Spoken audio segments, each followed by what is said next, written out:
Huh? Catch up on your sleep. I cut up my sleep, Bruce. I was worried about you all week. I mean, it's snowing and dark in West Virginia. I didn't know where you were going to end up. I mean, movie Deliverance, all these things are going through my mind, you know, like, you're okay, though. How do you drive in the snow?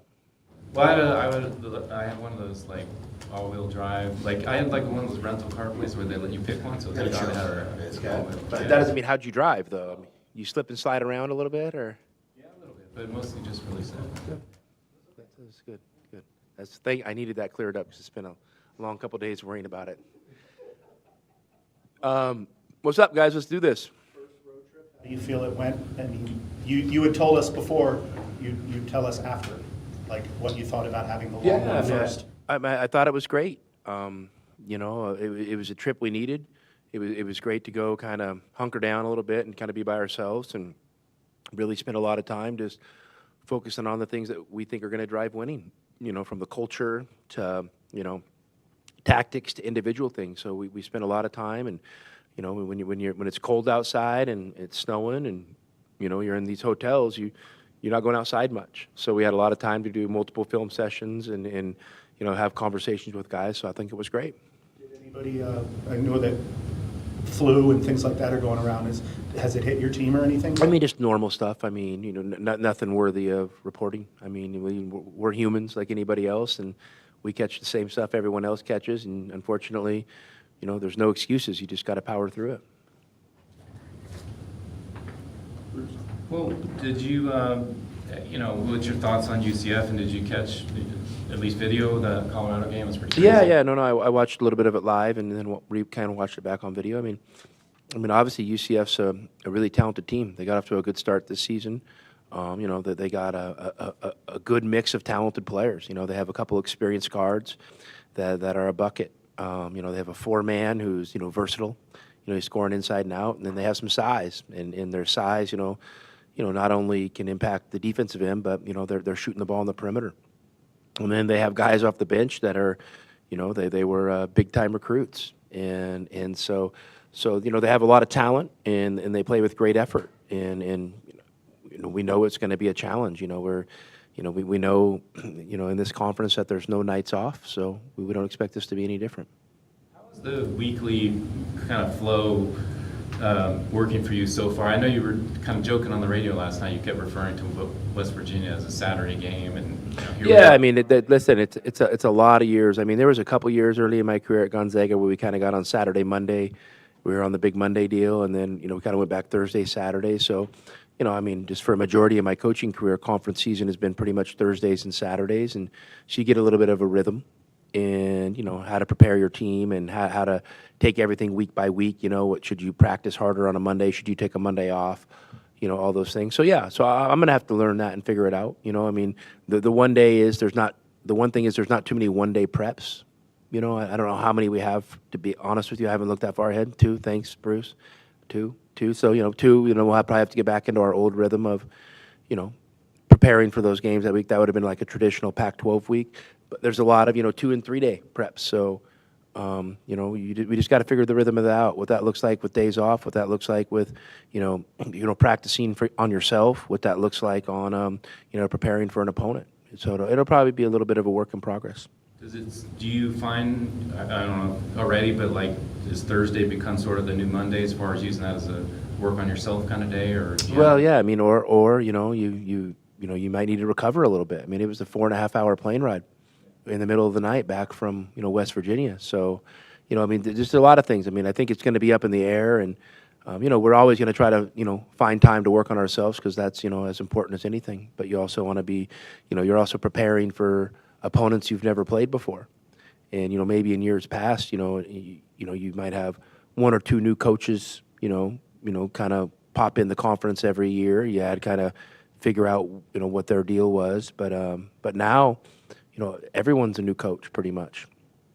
With what we're seeing from Henry, maybe what's the big thing that stands out that maybe you didn't think that would come real quick for him? Well, you know, the one thing is, you know, he spent a lot of time working on his shooting, and he is actually a good shooter. I don't think his shooting numbers are great, you know, but which is encouraging for me. He's doing the other things, and, you know, we need him to impact the game at both ends of the floor. And, I make no bones about it. Our bigs have always been able to create an advantage for us, in albeit maybe in different styles, but it's always been an advantage. Our bigs production and impact on the game. And so, Henry's figuring out his own way to create that advantage for us, and I've been really, really happy for him. But the one thing, my message has been pretty consistent. Just because you played a few good games, don't assume you've arrived. I mean, you've got to show up and keep pushing the envelope, and you got to perform every day. I mean, there's, sometimes you see that with a kind of a player who's coming on. They'll come on and then they'll maybe let their guard down a little bit, and then they'll kind of, step back, and then you kind of got to rebuild them again. And I've just told Henry, you've been here long enough, and you've been through the build-up breakdown process enough that let's stay built up and keep going. And so I'm really encouraged where he's at, and feel like there's still meat on the bone there to get better. Townsend seemed more aggressive against West Virginia, taking 3-pointers. Was that a directive that you want him to take more of those? I mean, I want Trey to be comfortable, shooting shots he feels good, that he can be successful with. And so I have no problem with him shooting threes. He did a great job, moving, within our offense and finding a three-point opportunity at the top of the key, I think in the first half of that game, which was great. And so Trey's a really good player. I don't want him to get too fixated on well, I got to shoot threes or I just got to play inside. He's got to kind of find his way. And when you're given a player that latitude, you could play inside, you could play outside, and you're kind of, he's kind of figuring it out on his own as the game plays out in front of him. You got to give him some time. You got to give him some time to kind of figure out where they could be most effective. I think he's moving better, within the offense, and again, it's not easy to do. You're sliding to the corner one time, you're posting up one time, you're at the top of the key the next time. There's a lot of different areas on the floor that he's playing in, so I think he's getting more comfortable figuring that out, and I think he's really making growth, on the defensive end, playing on the perimeter and different coverages and stuff like that. So I'm happy with, Trey's performance and encouraged that I know he's a really good player and, he's capable of doing more and we're ready for him to do more when it makes sense for it to happen. And I mean, there's no reason that can't be Saturday. Do you put any value in plus minus? Is that a stat you pay much? I mean, I don't like totally discount it, but I don't like make it the end all be all. I mean, U5 could be playing right now, okay? He could not do his job on defense, and you could be a -3. And you had nothing to do with it, okay? He could take a really bad shot, and you could be wide open for a layup. You had nothing to do with that. So, like, there's so many of those little things in there. Now, over the course of time, for sure, you can look at it as it's an interesting variable. But I think when you're just looking at it at one-offs or one game or one run, sometimes it's hard. Talking about He'll let him finish up there. He'll finish up there. Yeah, You want to I guess just when you see like some of the guys that start, that maybe their numbers aren't as good as some of the ones on the bench, is it a matter of you still want to have those guys as reserves because of that second wave punch? I mean, listen, if we're playing better, I just know this. Early in the season, we weren't able to build leads. I think in every one of our last game, I mean, probably all of December and on, we've built leads. We may not have held every lead, but we've built leads. So I'm encouraged where we're going. And I feel like sometimes you just have to put the pieces in the right place, and it doesn't have to come down to, well, this guy's playing good, we're going to start him because that guy didn't play good last game. That doesn't make sense because, you have to have a little bit of certainty there. And I'm not concerned about our lineup right now. I mean, that could change over the course of time, but right now I'm not. Your players were out at Diamond Children's yesterday. Can you just talk a little bit about the partnership with Coaches vs. Cancer and how it's going? Yeah, I mean, there's a long-standing, partnership between, the banner and the University of Arizona Athletic Department, and it's been amazing. And it's been an amazing partnership on both ends. I mean, they do a great job servicing our student athletes, and the care and attention in a timely manner we get is pretty remarkable. And on the flip side, there's the we love being involved with kids, and when kids are struggling, it breaks your heart. And so anytime our guys can go over there and be a part of an event that is helping kids feel better or helping kids have the opportunity to feel better, we want to participate. So, you know, it's a really cool deal. They do. I think they did it last year, the shoe painting. And, you know, I think that, you know, in a certain game, I don't have the date, you know, 'cause I'm literally, as Bruce will tell you, I'm a day-to-day guy. So I'm literally just getting ready for UCF. I don't know what date they're going to do it, but when we do that, you know, it'll be a cool event, and then they'll auction the shoes off, and they'll go to a great cause. So it's really cool stuff. The pair that you're going to wear yet? I haven't, but I heard they're really good. So, What's on it or whatever? yeah.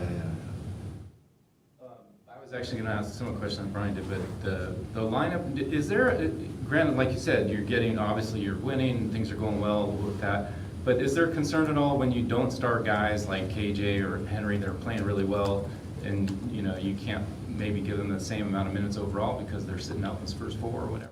No. I mean, yeah. You might be set out the first four. You might set out the first two. I mean, it just depends on how it's going. And you know, I think both those guys have, you know, and had recent games where they've played well, and you know, maybe they played more minutes than the guy that started in front of them. So, you know, as the game plays out, you know, we'll make adjustments accordingly. Is there some thought that I think maybe, for whatever it's worth, that maybe does Henry pair better with either Tobey or Trey, in the sense that if you started with him with one of those guys? I mean, has that been something you even think about if it comes to that? I mean, for sure, you can always work about pairings, you know, and I had put a lot of time this offseason in thinking about pairings. And, you know, one of the centerpieces of the pairings isn't playing right now. So it's kind of blew it up a little bit. And so I've kind of had to just kind of figure it out on the fly. And I feel good where it's at. You know, Henry and Tobey really aren't playing much together. That doesn't mean they can't or won't, but they just haven't been, you know, because it just we've kind of took the rotation in another direction. Tommy, any new defenses that West Virginia or Cincinnati were throwing at Caleb to try to slow him down? No, nothing new. I mean, you know, obviously Caleb's, you know, going to be at the top of every team's scouting report, and you know, I think, you know, West Virginia has a really good individual defender, and kid number 10 for them, and you know, he was pretty committed to making Caleb's catches tough, and you know, the team got playing well. We cycled through our rotation. Caleb came out, and the team continued to play really well. And so I just kind of rode that one out in the second half. And I mean, we feel like that was the right decision. But you know, I really don't have any, you know, major concerns about, you know, Caleb. I mean, I think he's seen it all at this point, and you know, he just has to stay hungry, and he has to stay committed to trying to outwork the defense. I mean, that there's really no other formula for it. I mean, you're gonna, if a team's, you know, putting great effort into trying to, you know, limit your touches, I mean, at some point you got to outwork them.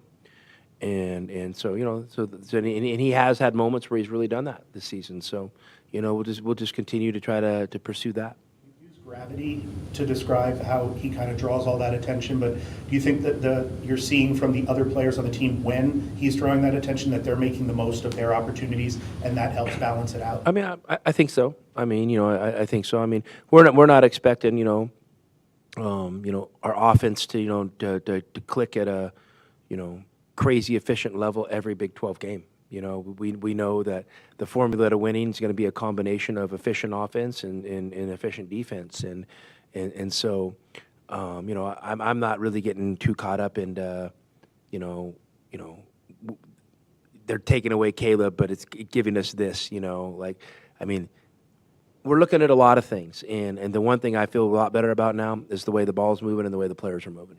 I feel a lot better about that. I think that's the most important part of our formula.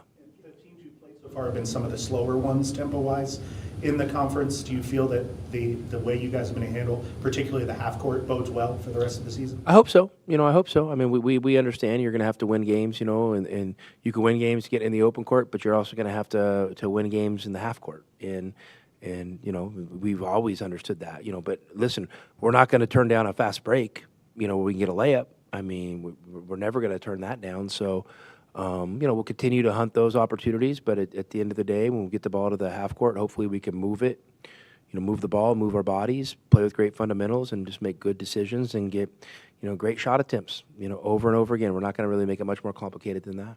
Those also look more aggressive defensively, especially, trapping a lot with KG out there trying to get steals. How do you like what you've seen from that aspect? Yeah, I mean, I think Caleb's defense has been good. I think on the road trip it was pretty good. I got after him a little bit a couple weeks ago. I thought he took a couple I would say really risky plays, kind of all or nothing type of plays, and I don't think he has to do that defensively. I think he's a really talented defender when he locks in. I think he's a guy that's really hard to score on when he locks in, and so just trust that. You don't have to necessarily get a steal on every pass or pick a guy's pocket on the first dribble to play good defense. And so I felt really good about how he defended last weekend, and I felt really good how our team defended overall last weekend for the most part. And and we know, hey, to win on the road, you got to play really good defense. And if you can go on the road and hold both teams under 40% field goal percentage, you give yourself a chance to win, and that's what we did. Going back to Henry, the play he made against Cincinnati where he tapped the two offensive rebounds to himself to get the dunk. When you see a play like that, I mean, how does that make you feel? Well, it's inspiring. It's inspiring to the team, and it's encouraging for Henry's development. I think Henry, also came up with in the first half of that West Virginia game, he came up with an offensive rebound on a free throw, kind of in a scramble situation. I mean, those hustle plays are huge. I mean, that tells you a guy's, giving effort and has belief and wants to help the team and make plays. So, yeah, but that play in particular against Cincinnati was, that was an important moment for our team and an important moment in that game. And I think it was kind of a, we kind of say a defining moment for Henry as he's growing in our program. Talk about the defense improvement. How do you feel about just kind of the, individual one-on-one defense you may be having to throw up tomorrow with the way this team plays? And are you kind of curious to see how that plays out? Well, I mean, listen, there, a lot of teams in this conference have good isolation players. And, UCF included. I mean, they have some players that are very good individually, and they, get into spots, and they're comfortable with them playing one-on-one from there. So you got to do a great job, guarding individually. But at the end of the day, you still have, 8 other guys on the court. So, usually, you can find help somewhere. And so, we're going to guard these guys as a team. Just like we do everyone. We're not going to try to put guys, on an island over and over and over again, When you watch film on UCF, how do you differentiate between the team that beat Texas Tech and the team that lost by 50 to Kansas?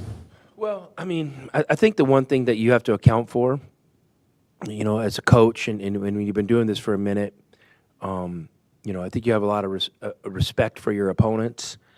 You understand there's going to be a response, and you just do a simple, you kind of reverse engineer it a little bit. So UCF goes into Texas Tech, plays really well, and gets a dub. Kansas plays West Virginia at home and didn't play great all game and didn't play very good at all in the first half, and I don't think that's news breaking. So Kansas makes the run that they do in Allen Fieldhouse, comes back, but West Virginia holds them off. How do you think those next few practices at Kansas were? And, UCF wins, probably feeling pretty good about themselves.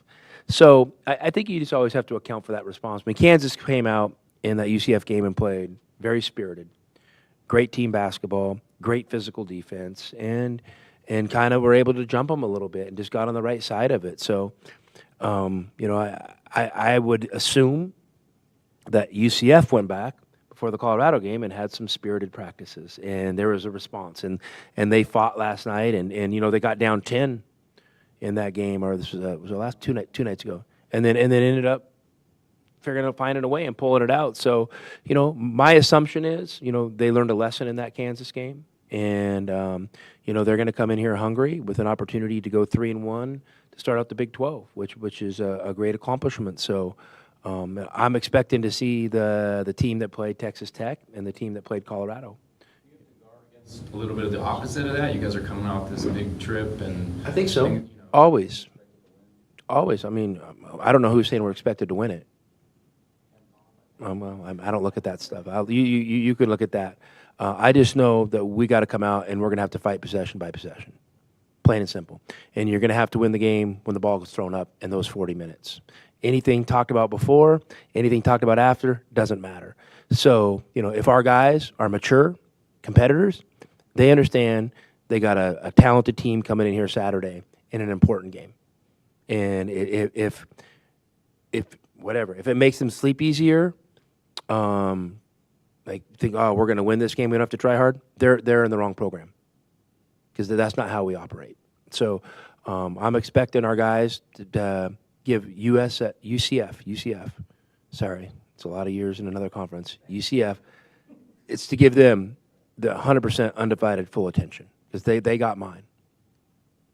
Apparently there are rankings now for basketball managers. Any thoughts on your guys? I mean, I haven't seen those managers. If I don't look at our rankings, I'm not going to look at them, but the reports I'm getting are good. And the effort I'm seeing in some of the drill work and practice has been impressive. And then the managers are really gelling. They're, selfless guys, incredible work ethic. They don't got a lot of size, but they probably move the ball pretty well and give great effort on defense. And I'm telling you what, they're a great rebounding team. I watch them rebound when our guys shoot all the time. I mean, just rebounding, pass out, it's pretty impressive. Just so I don't have to ask you after tomorrow's game, but just looking ahead a little bit for something I'm doing ahead. Rem on Baylor, is that kind of a natural, you figure, as far as the scout? Yeah, I mean, I would think so. I would think so. Listen, I think, Rem's been here 4 years now, and I'm pretty sure that, Baylor's probably evolved and doing a few different things than they were 4 or 5 years ago. But yeah, I mean, it's a program he's familiar with and a team that he watches. I'm sure, when he has his spare time, I'm sure he's tuning into some Baylor games. You worked with him before at Gonzaga. I was curious, when he came back, did he bring anything from that program that he said, hey, they do this is pretty cool, or anything like that? I mean, Rem's, he was a developing coach. I mean, he came here, it was his first job. I mean, he was a GA. I mean, if you want to say that was his first job at Baylor. At Gonzaga, he was on the team. He was a walk-on. So, he and I weren't sitting there talking about a bunch of basketball stuff on the daily basis. And then, he goes to Baylor and he does an incredible job for him. And, Rim's someone I've known and have been close to for a long time. So, we were able to give him the opportunity to kind of get his full-time coaching career started here, and he's done a great job. Congratulations on another selection by USA Basketball for an assignment. How would this one be different than last summer? Stressful. I mean, the U19 tournament's tough. It's really a tough tournament, and I don't think people understand. That you might have an age. Everybody's a similar age, but a lot of these teams from Europe, these kids have been playing pro the last 3 years, and we're going to go into the competition with a lot of high school kids, and kids that are just finishing their senior year, or kids that just finished their freshman year in college. So, it makes it for an interesting competition. And I know the U19s have become one of the tougher international competitions for USA Basketball to gold. And so, we know that when you represent USA Basketball, gold is the standard. And it's a challenge we fully embrace and accept, but we also understand it's going to be a lot of work. So, therein lies a stressful summer. From what it seems like, you may have some really good players that play U17 move up, or do you have that? I mean, there's so much time between now and then, and I'm literally not even focused on that. I mean, Michael Brooks and his staff at USA Basketball, they do a great job of kind of compiling a list of guys to invite to tryouts, and then, once that kind of happens, then, I kind of come in play, but, nothing right now. You were doing this, or was there ever any doubt that you would come back for this, or? I mean, they asked me to do 2 years, and for sure. So when I committed to 2 years, the plan was to do 2 years. But you don't sign it. You don't sign a contract. So if something would have come up, that for either side that made sense, to part ways. I mean, there's not a contract. So yeah, but I'm excited. I mean, listen, I love the opportunity that's been presented to our team this year, and I'm fired up to be in that moment right now, and see if we can make the most out of it. And then, once we get through this season, then I'm sure I'll, decompress, take a breath. You always have to try to rebuild a roster, and then I'll get excited about USA Basketball. So I got a few things ahead of me. About the time the portal stops. I mean, thanks, Bruce. Thanks. Yeah. All right, guys.